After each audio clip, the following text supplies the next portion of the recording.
was inspired by, how many of y'all seen the spook that sat by the door? Damn, wow, bro. Millennials? Nobody seen that?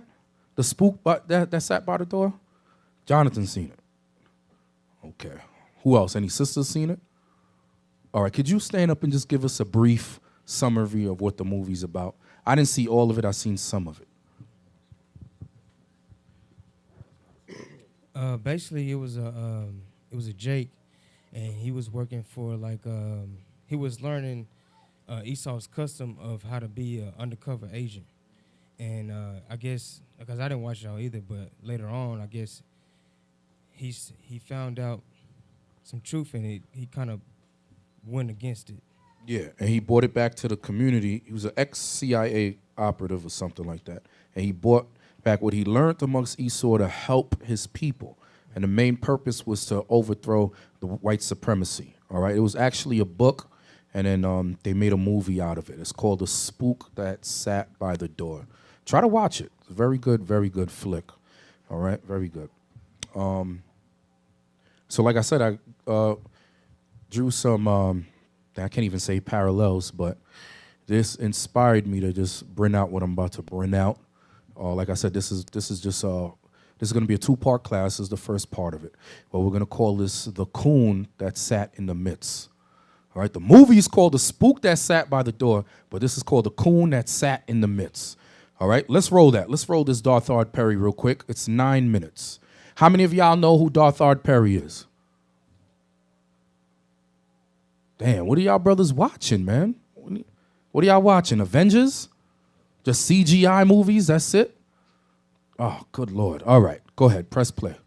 So we're active in the infiltration of many cultural groups. Before we go into that step by step, how much research and study did the FBI engage in of black culture in the late 60s? A great amount. Give me an idea. From the thing is, I can. They have a file on every type of magazine that blacks read. They have a file on the music, dance, theater, actors, comedians, you name it, man. And they would actually study these different... Yes. Oh, yes, definitely. What would they do with music? To understand the people, you have to understand the culture. You hear that? To infiltrate, you have to understand.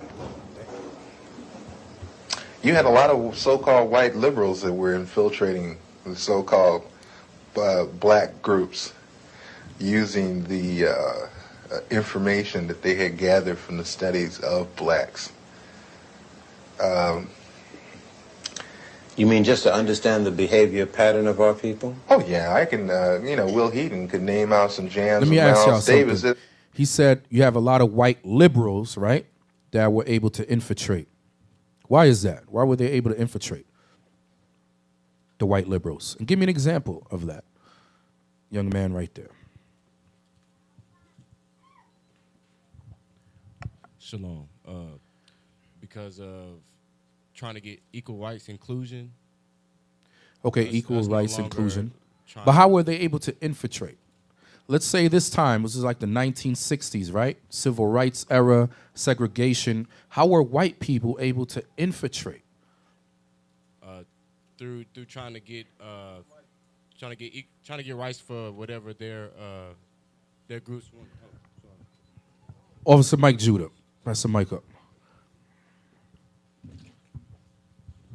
Yeah, they would have organizations like Equal Rights for Women, and then they would bring our women into it, and then have our women come back to our nation with their ideas and their doctrines, and it would spread amongst our people, and that would lead, eventually open the doors for them to come into the circles that we had, like the black. Yes. And then we also had like lunch programs. Esau, they always want to give to the cause. So once you befriend them, they give to the cause, they get friendly with you, then they come in amongst us. Like All right. Excellent. Around this time, we had what was called a high guard, both hands up. But right here, both hands up. And what the white liberals did through their actions, their ideologies, and their infiltration, they would cause us to drop our guards by their kindness and doing things for the community, right, so-called.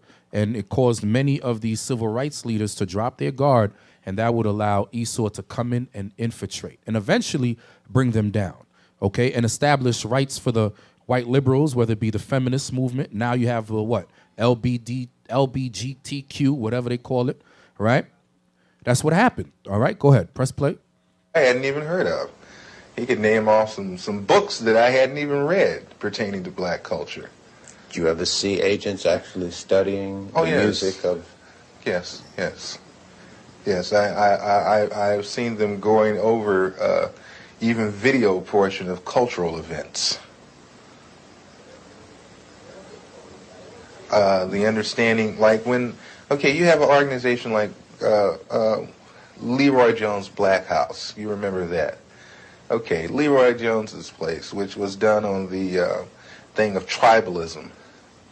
That's where I first heard the word Kintu, Mantu, Hantu, Hentu. These words of the African continuum. I learned that from an agent. He ran it down to me.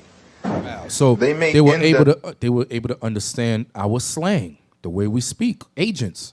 And it was some of them, many of them, I'm not going to say some, many of them were agents that looked like us, all right? And also the agents of the other nation. Now, how many of y'all seen the interview threat assessment with IUIC, of course, and Sam Kestenbaum? All right, y'all sisters should watch that too. Brothers, show it to your wives, okay? Very good interview by the bishop, right? And inside of the interview, when you watch it, Bishop has mentioned how there's agents and provocateurs within the nation of Israel. For us not to think that there's agents inside of all these different camps, we're bugged out of our mind. Okay? This is the one thing that the Most High is going to use to bring down this kingdom of Babylon, Esau's kingdom. And for you to think Esau is just going to stand by and let that happen, you bugged out of your mind. So people could put up videos or comments with sarcasm and condescending quotes and or videos saying, oh, y'all crazy for saying agent this, agent that. Guess what is going to happen? It happened to the Black Panthers. It happened to SNCC.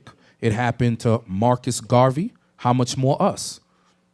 How much more us? Go ahead. Press play. In-depth studies of the personalities of the people they're dealing with, too, culturally. It always helps. It's the thing of, you can take their culture and use it against them. How large would you say an extensive collection on our culture would you say the FBI has? Would you rate it as large as a particular library, like the Schomburg Library in Harlem? Or? I would rate it better. And the fact is that they go into details that we probably would overlook. Will Heaton used to meet me in different places. You know, Will Heaton, that was one of my supervising agents. There is a certain bar in the Los Angeles area where people into black cultural things met, and Will Heaton used to meet me there. And he would go into very long and tiring conversations with some very articulate brothers about culture, African culture, and Afro-American culture. Tell me about some of the cultural organizations that you infiltrated and what you did. PASLA, Mafunde, Watts Writers Workshop. Stop. How many of you guys, so far he mentioned 3. The Watts Writers Workshop. How many of you are familiar with that? All right, well, he was responsible for building it. Keyword, he was responsible for building it, and he was responsible for destroying it. He is the man that burned it down, this man right here. Okay? Press play.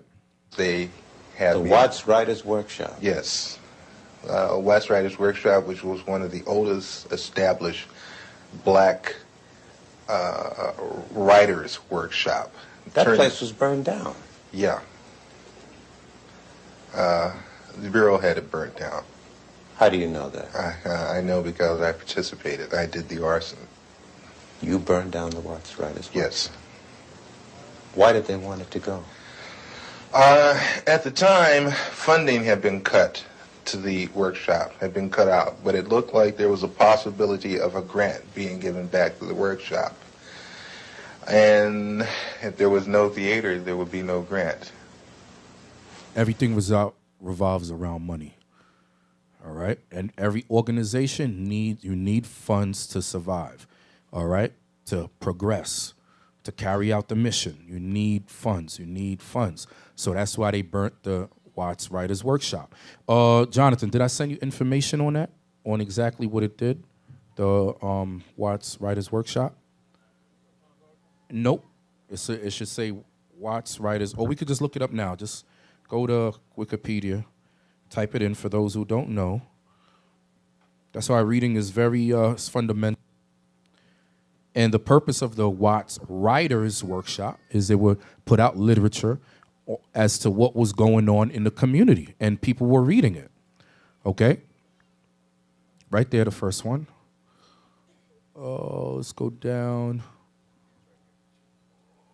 Yeah, let's get that one. Just a brief overview on what it's about.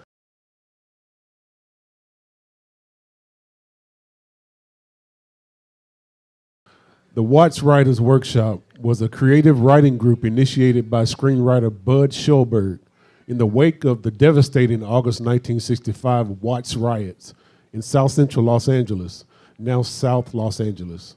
Schulberg later said, in a small way, "I wanted to help. The only thing I knew was writing, so I decided to start a writer's workshop." The group, which functioned from 1965 to 1973, was composed primarily of young African Americans in Watts and the surrounding neighborhoods. Early on, the workshop included a theatrical component, and one of the founders was actor Yaphet Kotto. The group expanded its facilities and activities over the next several years with funding from the Rockefeller Foundation. You hear that? With funding from the Rockefeller Foundation. In some cases, not all, in some cases, Esau will fund you just to watch you. Get you to what? Drop the high guard, all right, so they can infiltrate. Come on. Government files later revealed that the workshop had been the target of covert operations by the FBI. Mm-hmm. Well-known writers to emerge from the workshop included Quincy Troop, Johnny Scott, Eric Priestley, Ojinki, Herbert Simmons, and Wanda Coleman, as well as the poetry group Watts Prophets. Go down. So this organization was very attractive towards the white liberals. Very attractive towards the white liberals. Come on. The Watts Writers Workshop was begun in September 1965. Bring it down a bit. All right. So it said it drew press attention from, look at the names, James Baldwin, John Steinbeck, Richard Burton, Steve Allen, Abby Lincoln, Ira Gershwin, and Senator Robert F. Kennedy. Okay, down. Down. The National Endowment for the Arts, NEA, awarded a grant of $25,000 awarded to enable the group to establish a meeting space for its writing programs as well as housing for some of the workshop's members. The key word that we wanted is grant. It was pulling in money, not only from black people, but also from white people, which was a major problem. Okay, down.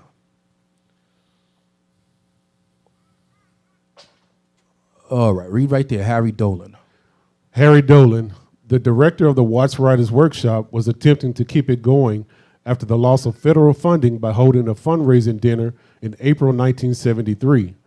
But within months, the workshop building with its 350-seat theater was burned down by FBI informant Darthard Perry, who began confessing to his activities in 1975. Okay, now go back to his interview. This is the interview of the man that we're watching. Come on.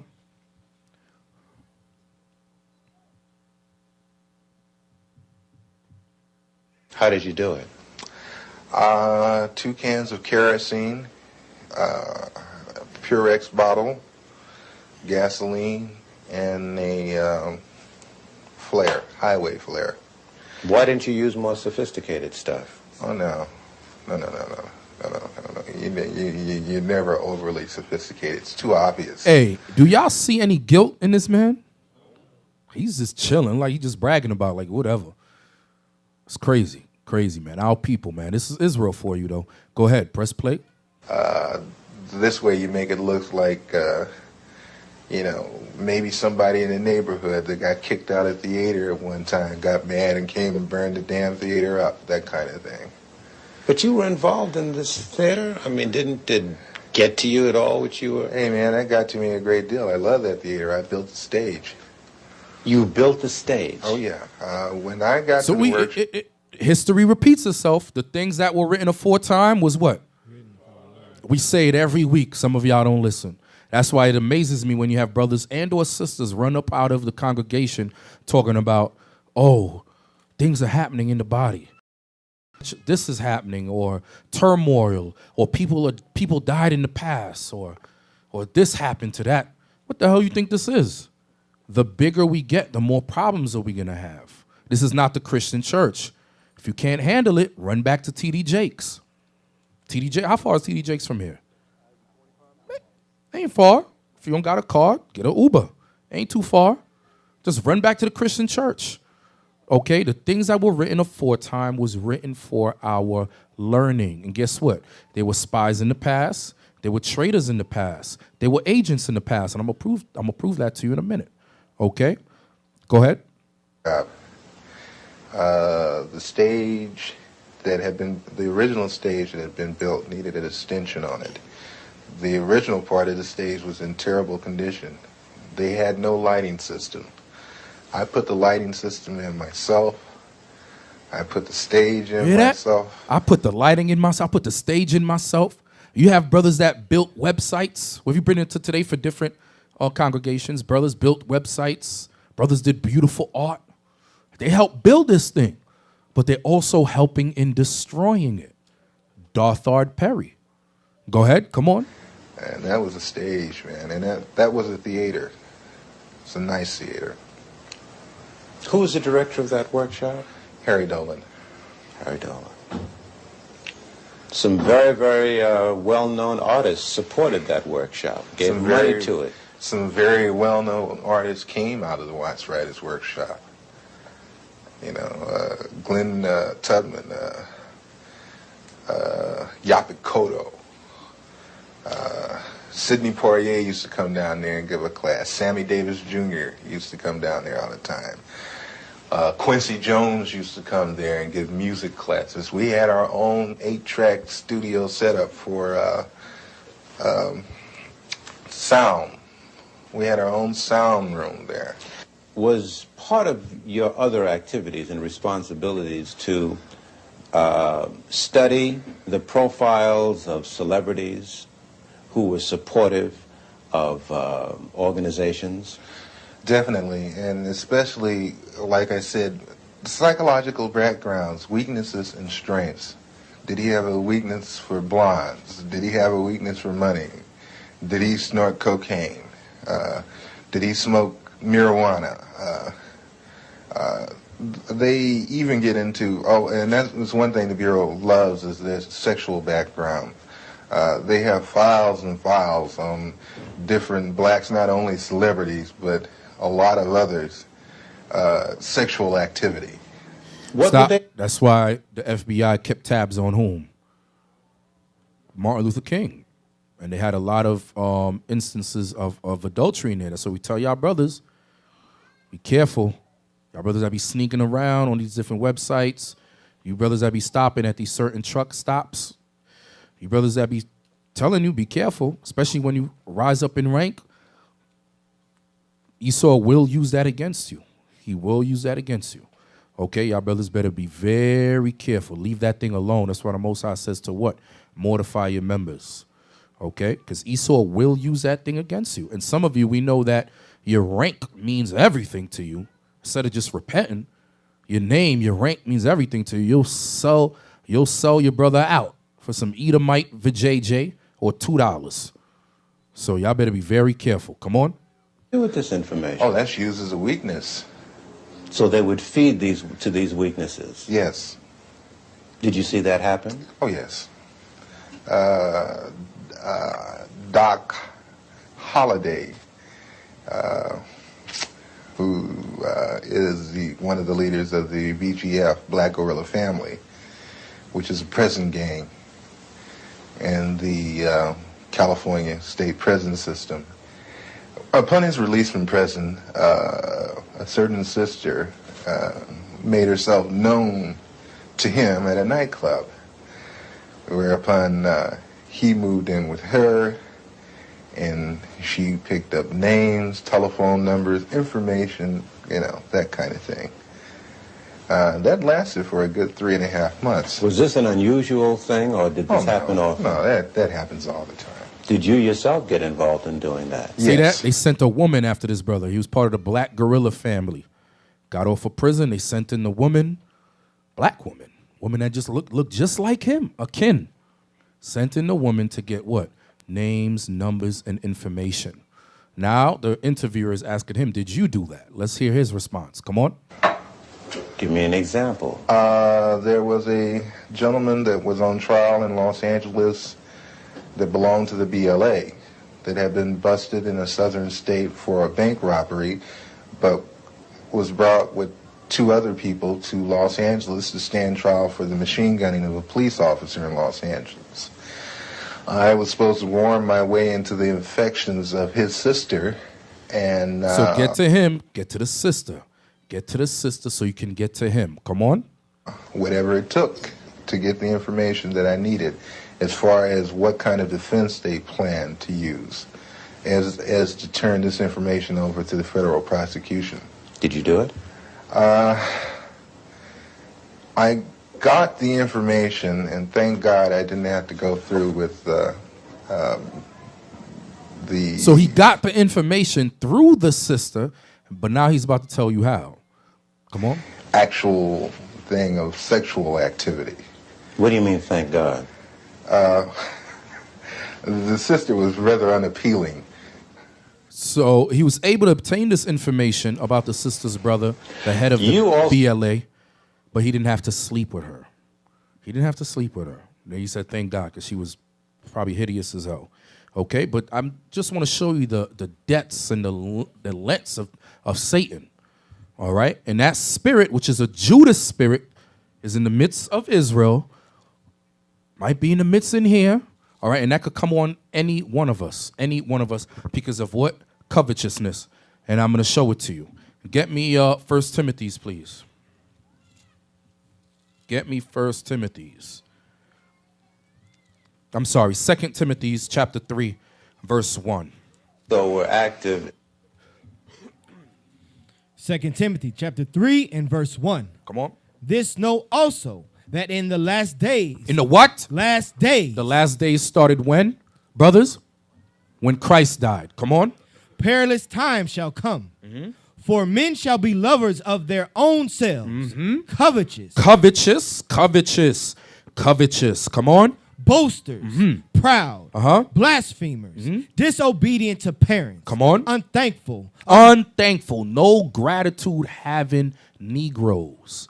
Come on. unholy, without natural affection, truce breakers, false accusers, False accusers. It happened at that time. Guess what is happening in the last days? False accusers. All right, come on. incontinent, Incontinent. fierce, despisers of those that are good. Come on. Traitors. What? Traitors. What? Traitors. Was Darthard Perry a traitor? Was Judas a traitor? Same spirit. Come on. Heady, high-minded, lovers of pleasures more than lovers of God. Sex can be pleasurable. Okay. Well, sex is pleasurable if you're doing it right. Right? Money. Money's a major pleasure for people. Money is a major pleasure for people. Okay? And a lot of people are going to become traitors. They're going to become false accusers. They're going to become truce breakers, disobedient, unthankful over money and all the pleasures of life. And most pleasures are what? Contrary to God's laws. Most pleasures cause you to sin. Okay, come on. having a form of godliness, Having a form of godliness, meaning the beard, the fringes. Come on. but denying the power thereof. From such turn away. God says to leave those people alone. Turn away from those people. Come on.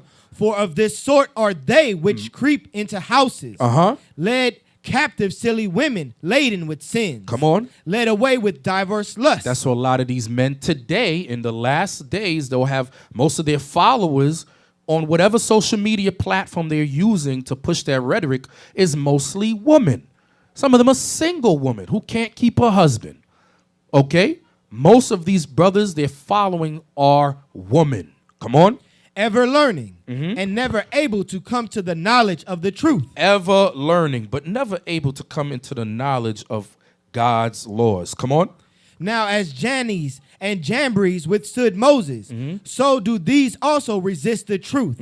Men of corrupt minds reprobate concerning the faith. Wow, men of corrupt minds reprobate concerning the faith. Why does it compare these men with these attributes to Jannes and Jambres? Officer Judah.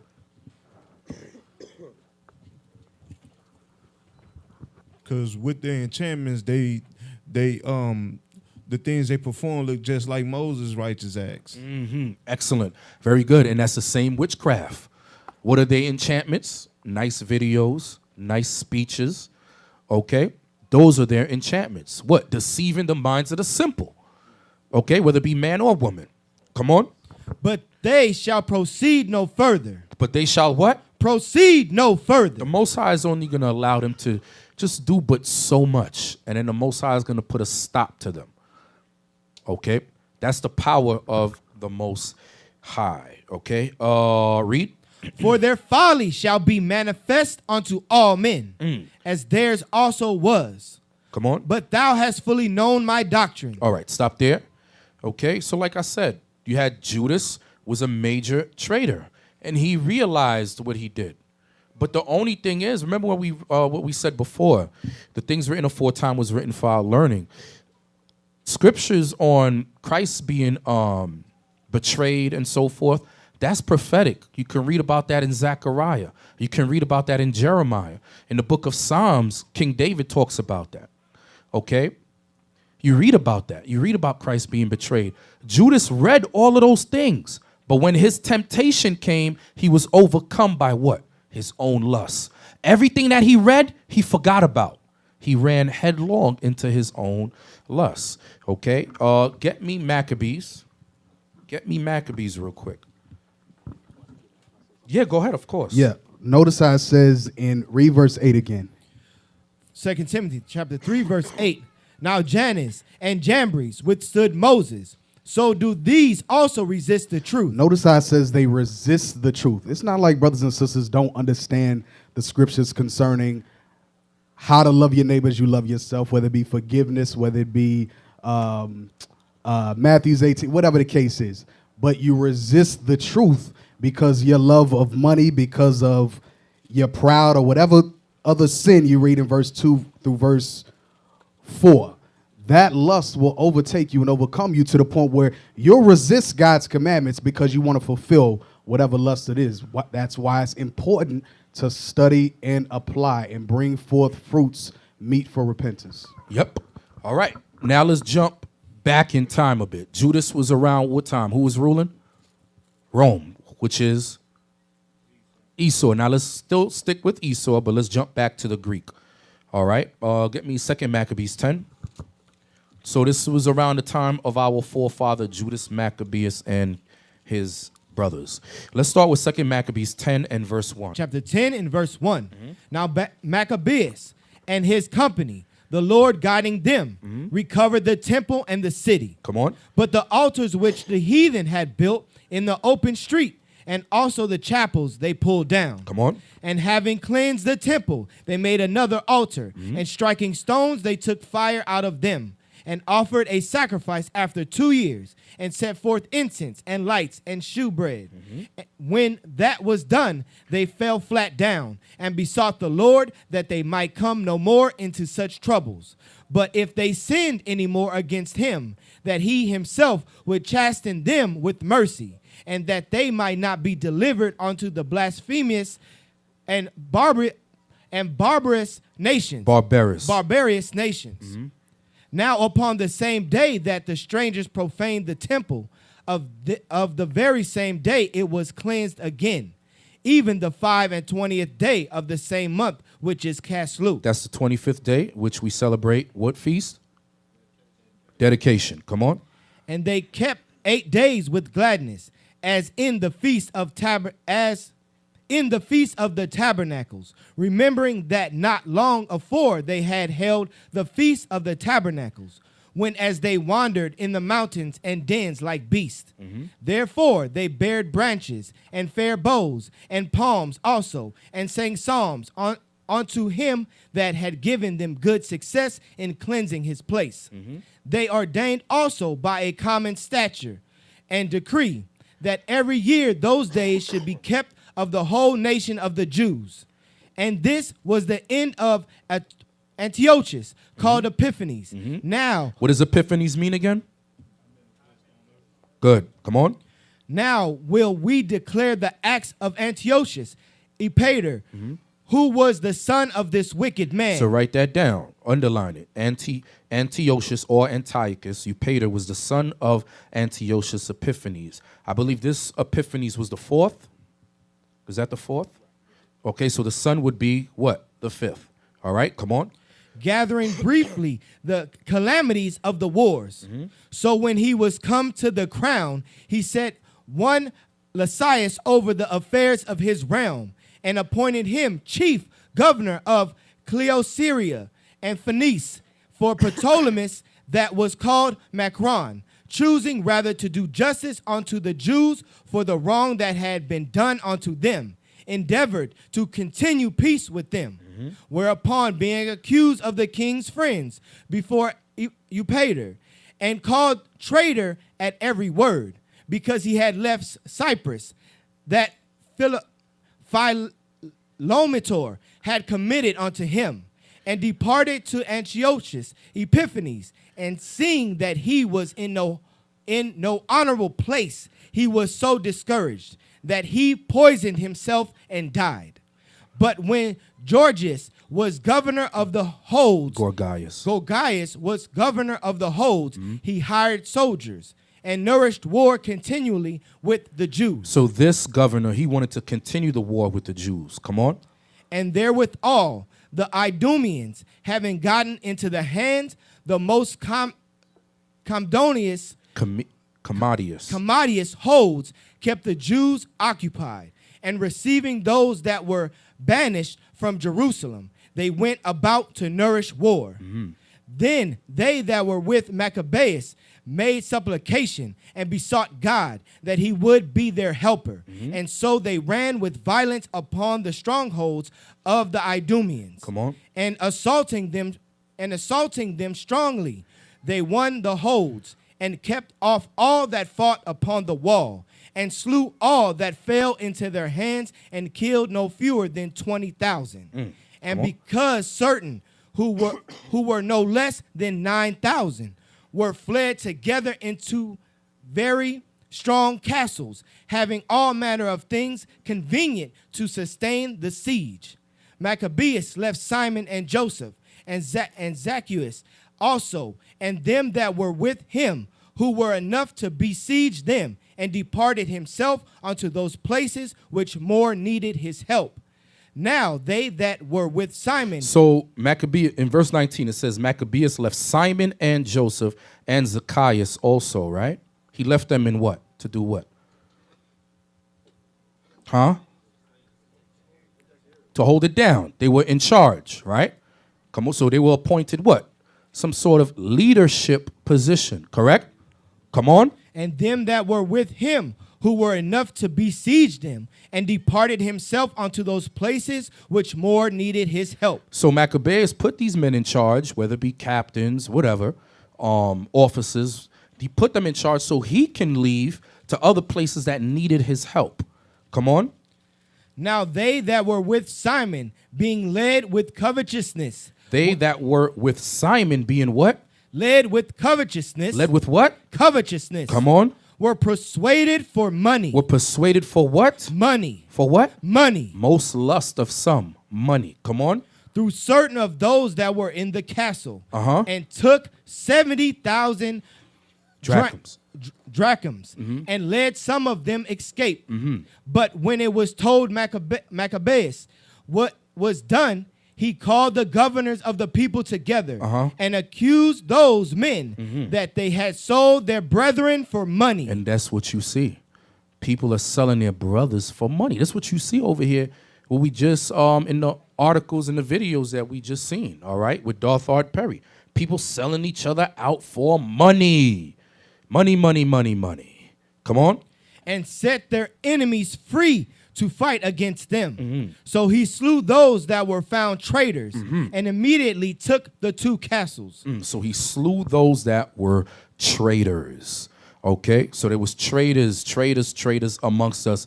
Let me get the other article. Let me get the one with the women. Let me get the woman, because a lot of times when we hear agents, always think just men. There's female agents too. Let's get this demon. Okay, forgot what's the sister's name. Forgot her name already.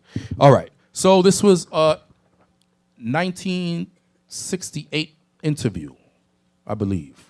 Okay, press play. Well, I say it is frightening, and it should be frightened to the entire American people that he has demanded $10 billion. Stop. So he that demanded $10 billion was Martin Luther King.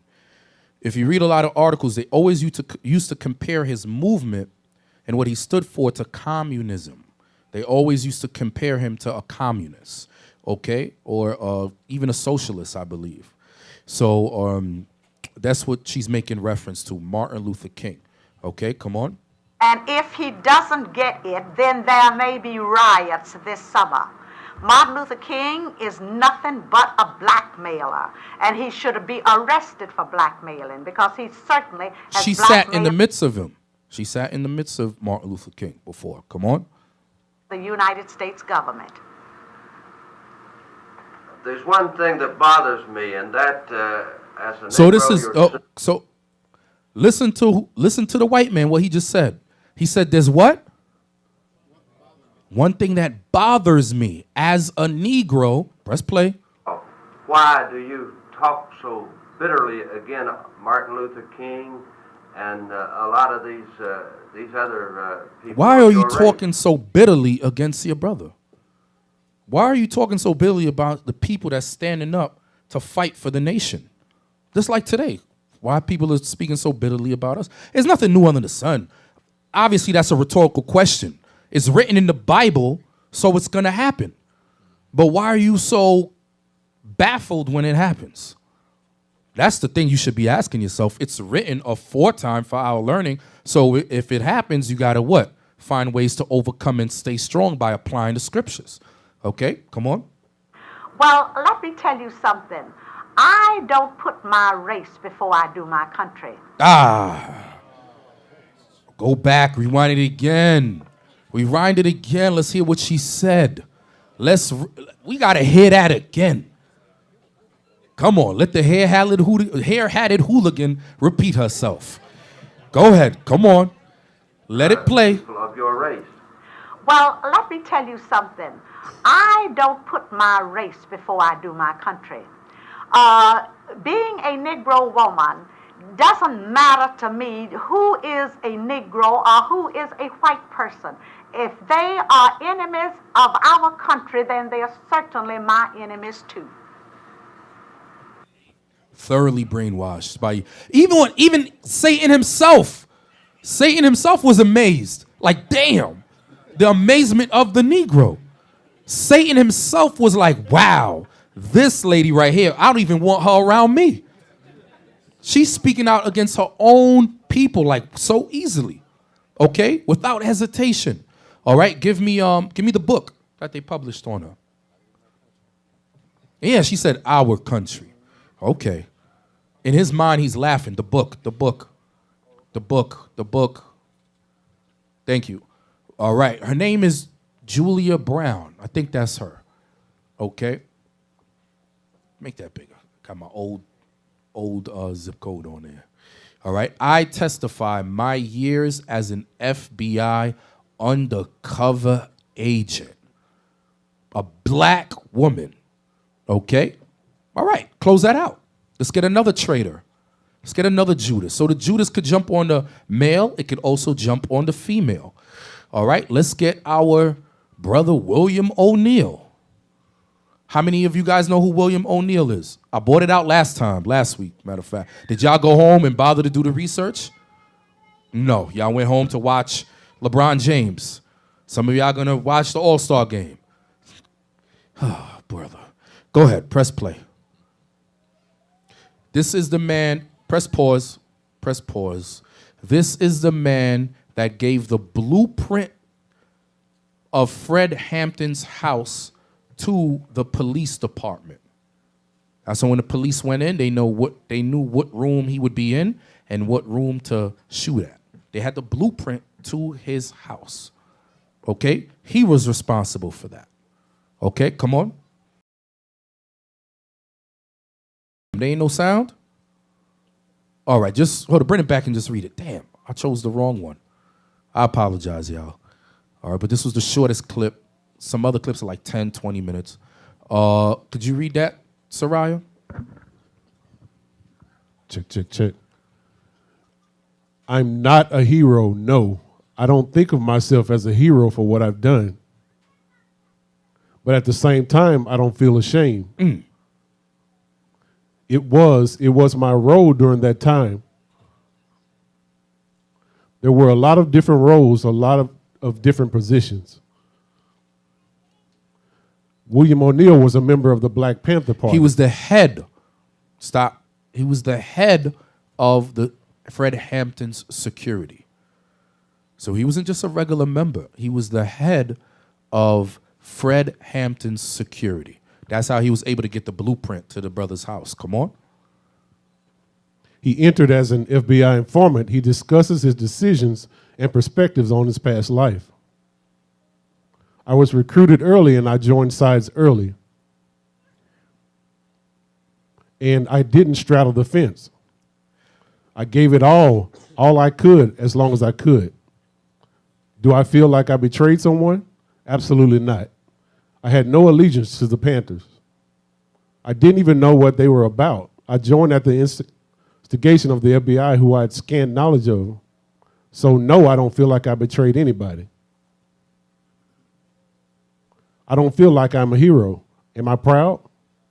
I'm proud of some of the things that I done. So in actuality, he did feel guilty because he later on committed suicide when you read up on him, okay? Same thing Judas did. He was overcome by what? Covetousness, right? And then once Satan got off of him, he realized, damn, I just betrayed the Son of Man. Went back to give the 30 pieces of silver. That wasn't enough. He went and hung himself. This man killed himself, okay, when you read up on it, all right? Get me the next traitor, the next Judas.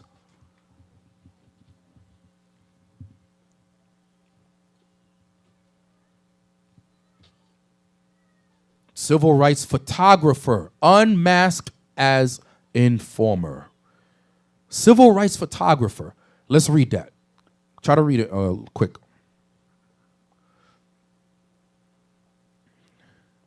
Let's see, Atlanta. That photo of the Reverend Dr. Martin Luther King Jr. riding one of the first desegregated buses in Montgomery, Alabama. He took it, the well-known image of black sanitation workers carrying "I am a man" signs in Memphis. He was the only photojournalist to document the entire trial in the murder of Emmett Till, and he was there in the room 306 of the Lorraine Hotel, Dr. King's room, on the night he was assassinated. Now, the part about where it says the black sanitation workers, "I am a man," there was a strike going on with the sanitation department in Memphis, and Martin Luther King was down there to boycott and to protest on their behalf. And as you know, I don't know about now, but I know in the 90s and before the 90s, the Italian mob, different mobsters, they always had a hand in the union workers and sanitation and so forth. All right. You had the Memphis Dixie Mafia, which now information is coming out saying that they took part in Martin Luther King's assassination. So they didn't want Martin Luther King out there boycotting, helping people boycott.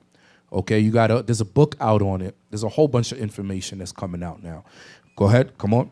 But now an unsettling asterisk must be added to the legacy of Ernest C. Withers, one of the most celebrated photographers of the civil rights era. So that when you go to Google Images, you'll see pictures of that famous picture of people carrying that poster, I Am a Man. He's the one that took that. Okay, come on. He was a paid FBI informer. On Sunday, the Commercial Appeal in Memphis published the results of a 2-year investigation that showed Mr. Withers, who died in 2007 at age 85, had collaborated closely with 2 FBI agents in the 1960s to keep tabs on the civil rights movement.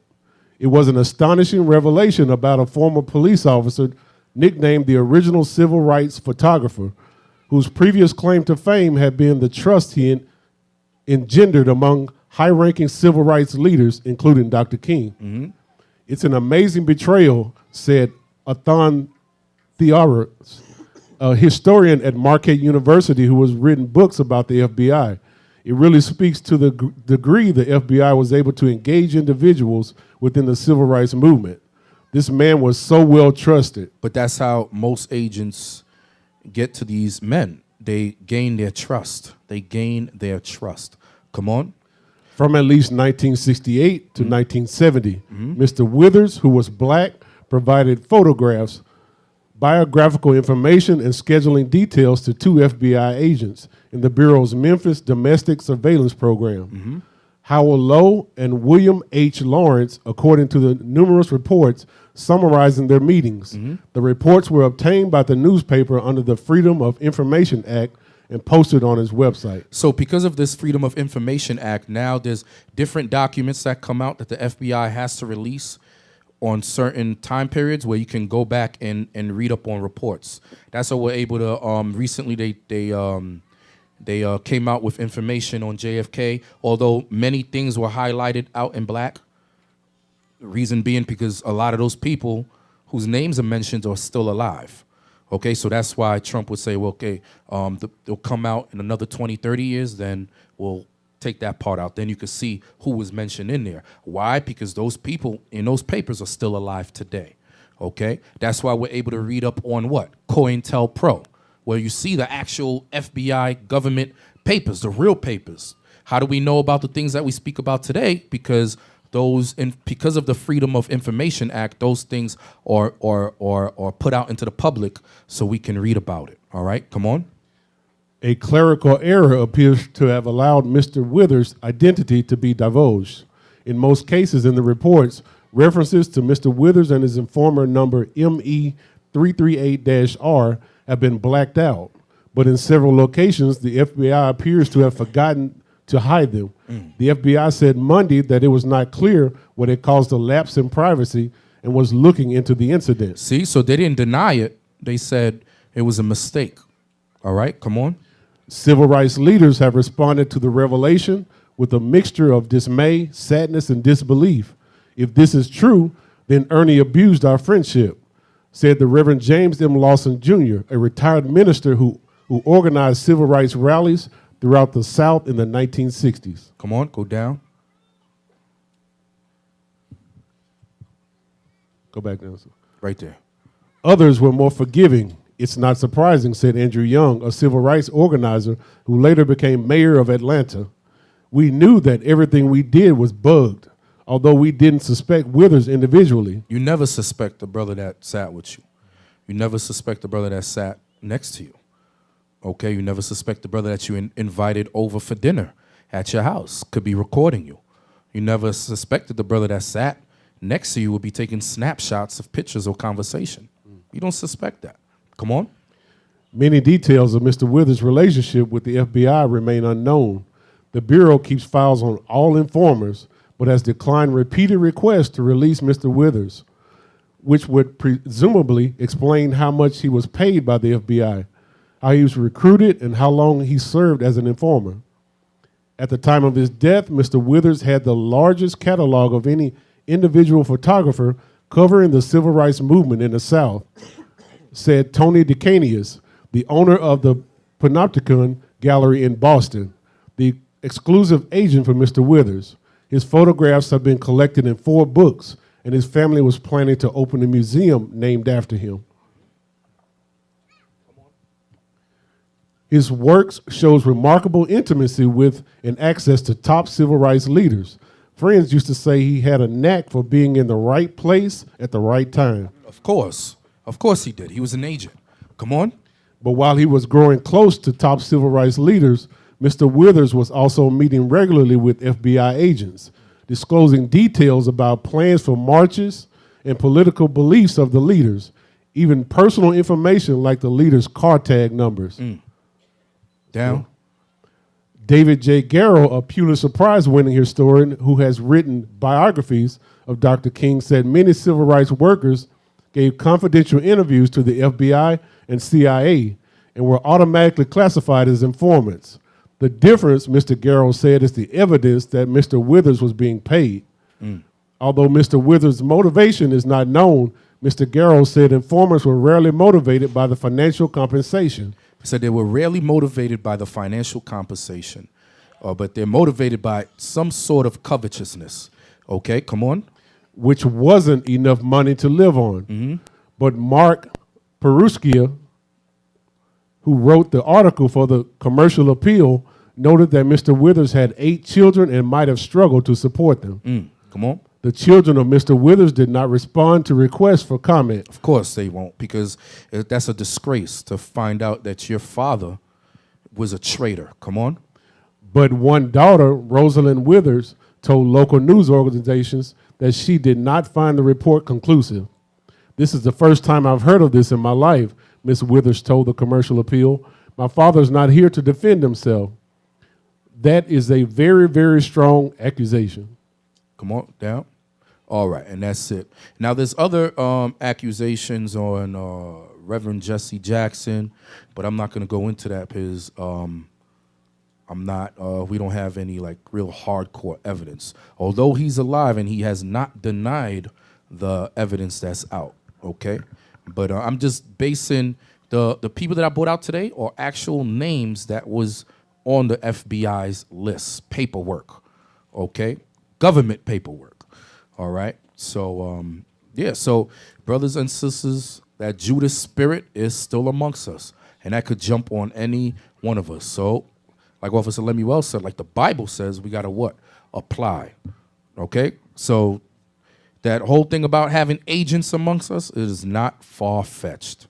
All right. It happened back then. It can happen now. Shalom. This is Bishop Nathaniel of Israel United in Christ. Please subscribe to our YouTube channels. Stay up to date with our latest events, music, and classroom lessons.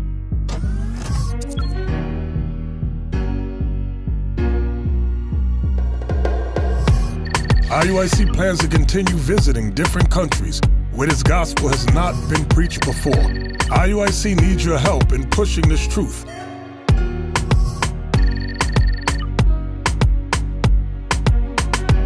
So join us. Subscribe to our Instagram, Facebook, Twitter, and podcast, and stay up to date with us.